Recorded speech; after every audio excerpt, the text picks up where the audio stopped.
URL, comma, second one is the string params. So I'm passing two variables into this. One is the string URL, other one is the string params. So I'm passing two values from here. So then here initially I'll read this JSON object as a null value. So initially I'm treating this as a JSON object is a null value. So just I'm declaring as a null. So now here for this it should require some URL. So I'm opening, means I'm taking this URL. So something I'm defining JURL something, because already we used that URL word and the above. So because of that here I'm declaring this JURL. So from here just I'm opening new URL connection. So in this URL I'm passing this URL into here. So that is here URL. So that URL I'm passing here. So then, so it is expecting some exception. So we had that exception here. So by clicking the Alt Enter, we can add try back. So we added the exception. So then this we need map to HTTP URL connection. So here we need to open the URL connection. So that is HTTP URL connection. So here for that we are adding this one. So what we define about this? So JURL dot open connection. So based on this JURL here the connection should be opened. So that is JURL dot open connection. So open connection. So this is also expecting some exception. So you need to add some exception from here. So then also it is expecting the typecasting for that. So here typecasting is also added for this. So once this is done here, now in this next step, so now based on this connection, so if you want to open the connection, so it should require some of the parameters. So that is total, it should require this 8 parameters. So that is first it should be here set do input, do output. So that is this we can make as a, this is true, means it is accepting the values from the keyboard. Also it is accepting values from the database. So for that do input and do output. Do input is for this keyboard, do output is for the database. Then this is a connection timed out. So set connection timed out. So that is here connection timed out. You can specify some particular timing here. So after this time, if you want to get any response, it should be here cancel this request. That is this. So then next it should be here set is the request type. So that is set request type. So set request method. So that is here this method is this is a post. So you can write here this is the post. Then after this for, then you can write this set connection dot.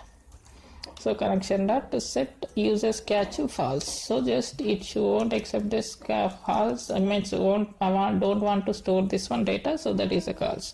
So then next you can add more 3, that is the header. So we can add that as a header. So that is a set request. So that is a set request property. So that is a set request property. Here we can add this key and values. So first one it should be here. This is this always common for this. So content underscore type. It should be this content underscore type. Then next it should be here comma. So that is this here. First one it should be this application. So just you can remember this, be careful because here we are writing as a string. So even though if you type wrong also it won't show any error. So this is, we can remember this one.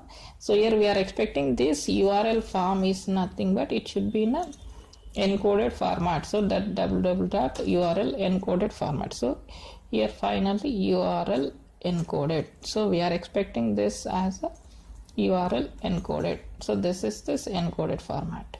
The next second here same we need to add total 3. So that is the next, it should be request property. So that is this accept. So accept, that is the char set. So accept this char set. So that is here accept char set, that is the UTF underscore 8 format. So it is for UTF 8 format. You can accept the final, which is one, that is the JSON format. So that is connection dot set request property, that is here accept So what it can accept here, application. So this is also in a string, so that is an application JSON. So that is the application JSON format it can accept. So then finally, if this all above is okay, then it should connect the connection. So it should connect. So here on the top we are expecting this values from keyboard as well as the values from server. So it should require this output stream read as well as the input stream reader. So we can write here output stream read. So that is for reading this output stream read values. So then here these values we can read from the used and the buffer output stream reader. So buffer output stream reader. So now in this we can make this based on the connection dot. So get output stream read. So from the connection what we are means from this above condition what we are getting the details that it can read. So but here it can read the values by means what is our declaration dot, it can read the value, that is write the values from byte by byte only. So here this values we can based on this parameter. So what we define this parameters, so that we can get from here. So params dot get byte. So from there we are getting this data byte by byte. So then finally it should be read this data. So finally it should be means we once the data is read is done, so then we need to flush. Flush means it should be close this. So this is for reading the values from keyboard, database.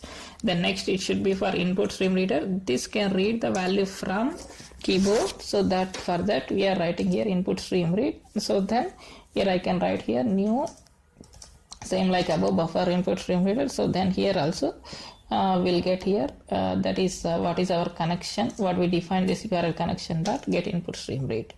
But for that and this small difference is there, that can read the data completely from server once, means database once, but here it will read the data by means field by field. Because of that here we need extra buffer reader. So that buffer reader should read the value. So here we can add this new buffer reader.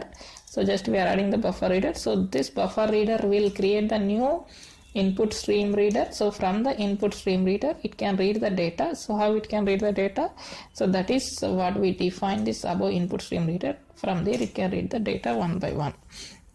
So then for this reading this we need string buffer also, because data should add it step by step into this buffer. So just I am defining here new string buffer. Just I am defining a string buffer. Also I need here to read this data line by line. So I need one more this thing. I read this data line by line. So because of that I am defining one string also. So then now I'm reading this data. So we using the while loop I'm reading this data, because of maybe sometimes in few cases we can't expect the data. That is the reason I'm reading this. So here line equal to buffer reader. What we define the buffer reader, that means dot read line. So first it should read the line. So that line if it is not null, so if it is null it will execute the next line. So if it is not null, the data which we are getting that is not null, so it will append the data to something else, it will go to the next step. So if that is not null, so means what we are getting this data from the read, that is a line by line, so that we are expecting as a null. So this is outside of this one. So if not null, then here we'll go and we'll write here this. So that time we can append the data to our string buffer dot append those. So this is a line by line we can append here. So line, then we can add here, and in this next means once this first line